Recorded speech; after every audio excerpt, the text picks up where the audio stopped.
ഇങ്ങനെ കൈറൂരി വിടാൻ തന്നെയാണോ അങ്ങയുടെ ഭാവം? ഹോം മിനിസ്റ്റർ കൂടിയായ അങ്ങയും മൊത്തം ഫോഴ്സിനെയും ഇയാൾ ഹൈജാക്ക് ചെയ്തേക്കുവന്ന പ്രതിപക്ഷ ആരോപണം. എന്തായാലും വലിയതോറെ പോലും ഞാൻ 4 ജീവനെ നാം ജനത്തോട് മറുപടി പറഞ്ഞേ പറ്റൂ. ശരിയാ, അല്ലെങ്കിൽ ഇത് ഈ മിനിസ്റ്ററുടെ മൊത്തം ഇമേജിനെയും ബാധിക്കും. കർമ്മനിരതനായ ഒരു ഉദ്യോഗസ്ഥന്റെ ആത്മവീര്യത്തെയാണ് നിങ്ങൾ എല്ലാവരും കൂടി ഇവിടെ കെടുത്തി കളഞ്ഞുകൊണ്ടിരിക്കുന്നത്. പറഞ്ഞില്ലെന്ന് വേണ്ട. ഇതിപ്പോ 4 അവന്മാരങ്ങ് ചത്തുപോയാലെന്നാ കലാപോതിങ്ങില്ലേ? അല്ലേലും അവന്മാരെല്ലാം കൂടി നാട് കത്തിച്ചു കളഞ്ഞേനെ. തോമാച്ചൻ പറഞ്ഞത് തന്നെയാണ് എന്റെയും അഭിപ്രായം. ആ സാഹചര്യത്തിൽ IG ജോസഫ് ചാണ്ടി ചെയ്തത് വളരെ ഉചിതമായ നടപടിയാണെന്നാണ് എനിക്ക് തോന്നുന്നത്.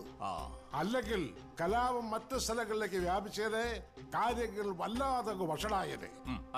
IG ജോസഫ് ചാണ്ടിയെ സർവീസിൽ നിന്നും മാറ്റി നിർത്താതെ തന്നെ ഒരു ജുഡീഷ്യൽ അന്വേഷണം പ്രഖ്യാപിക്കുക. അതായിരിക്കും ഇലയ്ക്കും മുള്ളിനും കേടില്ലാതെ ഈ വിഷയം കൈകാര്യം ചെയ്യാൻ പറ്റിയ ഏറ്റവും നല്ല മാർഗം.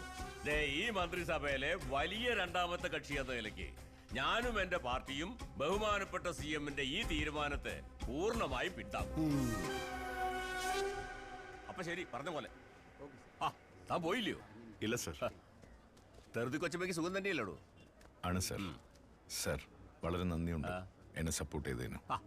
അതിലിപ്പോ എന്നാടോ? കരിങ്കണ്ടത്തിൽ ചാണ്ടിച്ചാന്റെ മോനൊരു തട്ടുകേട് വരുമ്പോ കയ്യും കെട്ടി നോക്കി നിൽക്കാൻ പറ്റുമോ പൂവമ്പാറ തോമാച്ചന്? താൻ ധൈര്യമായിട്ട് ചെല്ലടോ, തന്റെ കൂടെ നമ്മളില്ലയോ? Thank you sir. Thank you so much.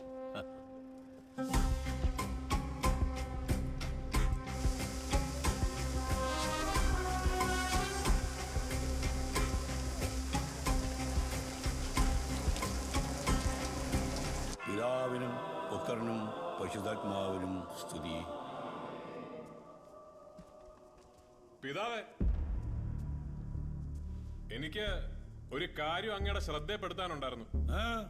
എന്നതാ? കഴിഞ്ഞ ഞായറാഴ്ച കരിങ്കണ്ടത്തി തെറുതിച്ചേട്ടത്തി പള്ളിക്കൊരു പിയാനോ തന്നായിരുന്നു. പള്ളി പിരിഞ്ഞപ്പോ പൂവമ്പാറ അച്ഛനത് മേടയില് പുള്ളിക്കാരനെ മുറി കൊണ്ടുപോയി വെച്ചു.